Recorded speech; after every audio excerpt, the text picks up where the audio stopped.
hanga har'aatti talbaa fayyadamtanii hin argine bu'aasaa fi miidhaasaa taananii isin miidhamtaniirtu jechuudha. Kanaaf talbaanii faayidaa maalii akka qabu, miidhaa maalii akka qabu waliin ilaalla har'aa hundumti keessanii. Nagaan isiniif haa ta'u bakka jirtanitti akkam jirtu nagaa keessanii maatiin koo hundumti keessanoo nagaa koodha waaqayyoodhaaf haa galatu. Egaa har'aa rifeensa keenyaa fi talbaa hojjannaa.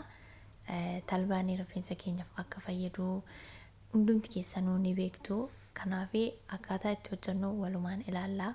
Kinoo akkuma argitanii talbaa hangaanaaf ta'u itti naqadheeraa, biradis itti naqadheeraa duraan dursaa hin bilcheessina waan ta'eef achiin gaazii kuubanii itti naqee bishaan itti naqee hanganaaf ta'u hanga mataan kunaaf danda'u jechuudha.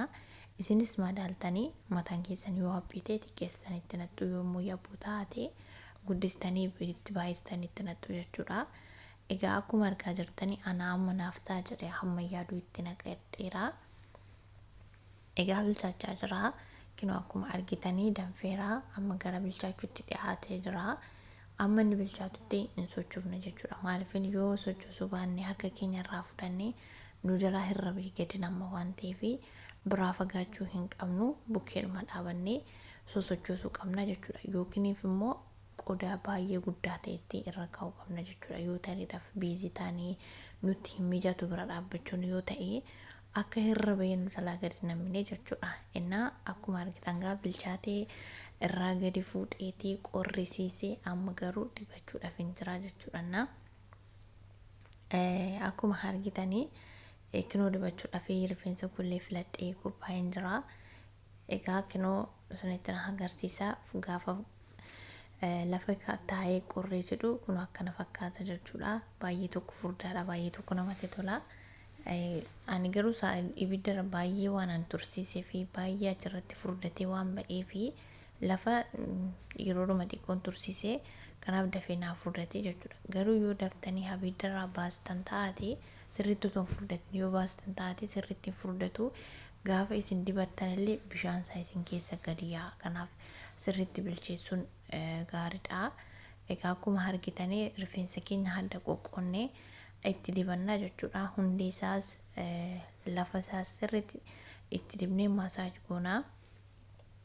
Kinoo akkuma argaa jirtan kana anillee itti dibachaa jira. Egaa viidiyoo ispiidii irra ta'e malee sirriitti yeroo itti kennee itti maasaaj godhaa itti dibataa tureeni. Isinillee akkasuma gochuu ni dandeessu. Maaliif yoo calluma jennee itti dibnee disna taate gogaa keenya faana waliin fudhatu waan ta'eef uumaa faayidaa nuuf hin kennu jechuudha dadhabbii malee. Kanaaf akka rifeensa keenyas lafa isaas akka wal fudhatutti sirriitti itti dibnee sirriitti addaan qoqqoonnee tareedhaaf yoo rifeensa keenya seeraan hin fille taate sirriitti fudhatu jechuudha. Kanaaf rifeensa keenya duraan dursinee sirriitti filuu qabna. Akkuma argitan anillee dura sirriitti fileen ture. Annaa rifeensa keenya haala inni fudhatuun sirriitti itti dibnee sirriitti maasaaj gochuu qabna jechuudha. Akkuma argitan kinoo itti dibaan jira. Gara tokko olmoos fixuu ga'eera, gara tokkotu na hafe. Egaa hamma dhumaatti yoo erguutu hin deemine nafaana duraan isiniin jira. Akkasuma itti fayyadamtanii hin argine faayidaa talbaa kana yoo taate dhugaa isinuu baay'ee miidhamtaniirtu jechuudha. Tokkoffaa rifeensa keenyaa jabaataa yoo ta'e rifeensa jabaataadhaaf hin lalaaffisaa. Lammaffaa immoo rifeensa keenya akka margu ta'a. Sadaffaa immoo rifeensi keenya akka hin caccabne godha, hundee isaa hin jabeessa jechuudha. Biyyaas yoo torbee lamatti si'a tokko yookiin torbee sadiitti si'a tokko yoo fayyadamtan gaariidha. Talbaa waan hundumaaf akka gaarii ta'e beektu. Rifeensa keenya irra darbee fuula keenyaaf illee gaarii akka ta'e sirriitti beekamaadha. Kana hundumti keessanuu ni beektu jechuudha. Kanaaf haala itti fayyadaman isaa sirnaan yoo itti fayyadamne jijjiirama yeroo gabaabaa keessatti ofirratti argina jechuudha. Kanaaf itti fayyadamaa warri itti fayyadamtanii hin argine itti fayyadamaan isiniin jira. Ani yeroo baay'ee itti fayyadama garuu gaafan itti fayyadamu rifeensi koo baay'ee hin jaalata. Yaa kana duras akkuma argaa turtanii kana qofa miti ani yoogartii irraa maaskii hojjedhe nan fayyadamaa, zayituun irraa hojjedhe nan fayyadamaa yaa argaa turtan waan ta'eef ani jijjiiree itti nan fayyadamaa. Wanta tokko qofa otoo hin ta'in hundi isaayyuu mataa koof intas maammaa waan ta'eef wanti mataan koo jibbu hin fayyadamu jechuudha. Wanta mataan koo jaalatu nan fayyadama, waan ani immoo ofii kootii fayyadamu isiniif sheer nan godha jechuudha. Maaliif rifeensi keenya dirqama dheeraa ta'uu hin qabu jechuun lakkii mataa rifeensi koo gabaabaadha kanaaf kunuunsu nan barbaachisu otoo hin ta'in gabaabbate achumatti fayyummaa isaa eeguun gaariidha jechuudha. Kanaaf gabaabaa ta'uyyuu nurraa eegama, rifeensi keenya kunuunsa hin barbaada waan ta'eef yoo isuma xiqqaa sana isuma gabaabaa sana haala gaariidhaan yoo kunuunsine achumatti rifeensi isaa fayyummaan isaa gaarii yoo ta'e gahaadha jechuudha. Maaliif dirqama dheeraa ta'uu hin qabu, nagaa ta'uunsaa gaariidha. Ammuma gabaabaa ta'etti rifeensa fayyaa ta'uunsaa gaariidha jechuudha. Kanaaf itti fayyadamaan isiniin jira.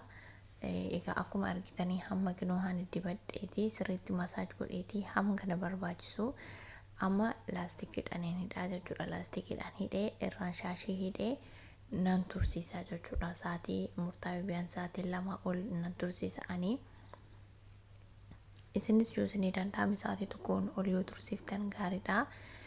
Akkanatti akka hittoo fi jaara laastikii tokkoffaa hittoo lammaffaa akka tarii fi bishaan isaa isinitti yaani jechuudha. Garuu kun baay'ee bishaan hin qaban baay'ee furdaa waan ta'eef yoo kanarra qallaate bishaan qabaate bishaan isaa isinitti yaa'uu danda'a. Garuu kan koo hin qabu waan ta'eef ani dibadheeti sa'aatii olmus sa'aatii 3 ta'uu gaheeraan kanan tursiisee achiin booda miiccadhee kinoo haala kanaan dhufee jechuudha. Rifeensa keenyallee firiizii hin godha jechuudha. Kun akkuma argitanii kan koo firiizii ta'e dhufeera. Yaa rifeensa koorraa firiiziin hin bareedu waan ta'eef malee rifeensi koo firiizii yoo nan godhe hin bareedu, yoo nan filee irra bareedudha. Akkuma argitan kana warri rifeensi keessan gaarii ta'e rifeensi keessan irraa firiiziin hin bareeda taate dibachuutti fayyadamuu ni dandeessu. Ani akkuma argitan kana qibaatii amma isinitti agarsiise kana ani qibaatii gosa 3 fayyadama. Tokko biluu maajikii rifeensa sanaan dibaa, lama immoo qibaatii fasaashii lafa sanaan dibaa jechuudha. Jiidhaa sanatti akkuma miiccadheen nan filee keessa isaatti qibaatii naqee rifeensa isaattis qibaatii dibee nan dhaadhaa jechuudha. Yaa baay'ee qallisee otoo hin dhaatin bakka 2 yookiin bakka 3tti nan dhaadhaa. Dirqama qaqallisnee dhaachuu hin qabnu jiidhaa kanatti gaafa fufurdisnee dhuma keessa isaatti qibaatii dibnee rifeensa isaa sirriitti dibnee dhoofnee gaafa lammataa hiiknu rifeensi keenyallee fayya qabeessa ta'a. Lammaffaa hin jabaataa ta'a hin caccabu. Sadaffaa immoo sharkatti jedhee toon hin ceenyuun ta'in hin lallaafaa jechuudha. Kanaaf jiidhatti fayya dhaachuun qibaatiitti dibnee yoo dhoofne rifeensa keenyaaf gaariidha, lallaafaa waan ta'eef isiniin jira. Egaa hani akkuma argitan kana ilmaan fila garuu naa bullaa'uu dideera gaayis dhugaana dadhabsiiseera. Gaafa nan bullaa'ee irra jedhee as garagalee innuu hin bullaa'uuni. Innaa warri mataan keessanii dheeraa ta'ee akkasuma yabbuu ta'ee sa'aatii filuu irratti sa'aatii dheeraa isinitti fudhatu obsa isiniif haa kennuun isiniin jiraani. Innaa akkuma argitanii ani qibaatii fasaashii gosa 2 walitti qodaa kana keessatti kanan naqee qibaatii gosa 2dha jechuudha. Qibaatii dhangala'aa isa jala isaatti hundee mataa jala isaatti nan naqeera. Kun akkuma argitanii irraan immoo rifeensa isaa qibaatii amma isinitti agarsiise nan dibaa jechuudha. Dibee keessa isaa sirriitti maasaaj godhee nan dhaadhaa jechuudha. Bakka 2tti qofa dhaachuun barbaade hani.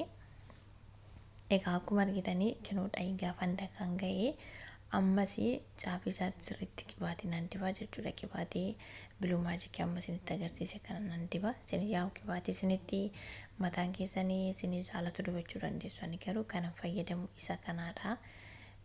Biluu maajikii garuu mataa hundee isaa jala yoo dibattani homaa isiniif hin godhu.